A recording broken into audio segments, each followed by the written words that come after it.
Jesus mandou eu te dizer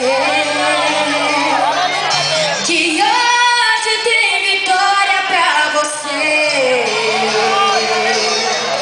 Ele ouviu teu gemido, recebeu teu pedido e vai te abençoar neste lugar. Hoje vai mudar a sua história. É somente nele você confia. Não importa quantas lutas você já passou, Jesus vai fazer de ti um grande vencedor e você vai vencer.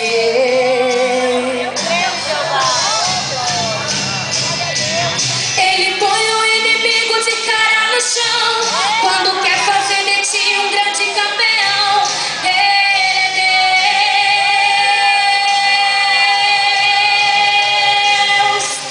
Passe pela prova dando glória, pois o anjo da vitória já chegou neste lugar. Ele veio decretado por Jesus, foi enviado para te abençoar.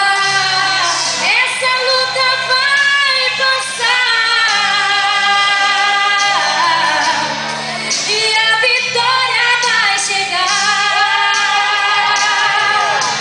Passe pela prova dando glória, pois o anjo da vitória já chegou neste lugar. Ele veio decretado por Jesus, foi enviado para te abençoar. Essa luta vai passar e a vitória vai chegar. Quem quer dar glória aí, irmão? Aleluia! Louvado seja teu nome, Senhor.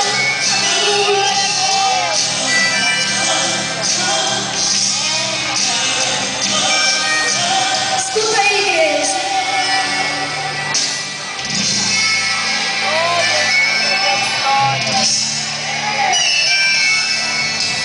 Tudo que Jesus te prometeu,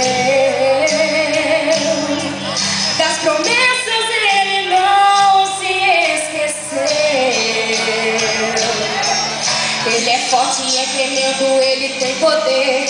Quando ordena um milagre vai acontecer, porque ele é Deus. Hoje vai mudar a tua história. É somente nele você confia. Não importa quantas lutas você já passou, hoje Deus vai te fazer um grande vencedor e você vai vencer.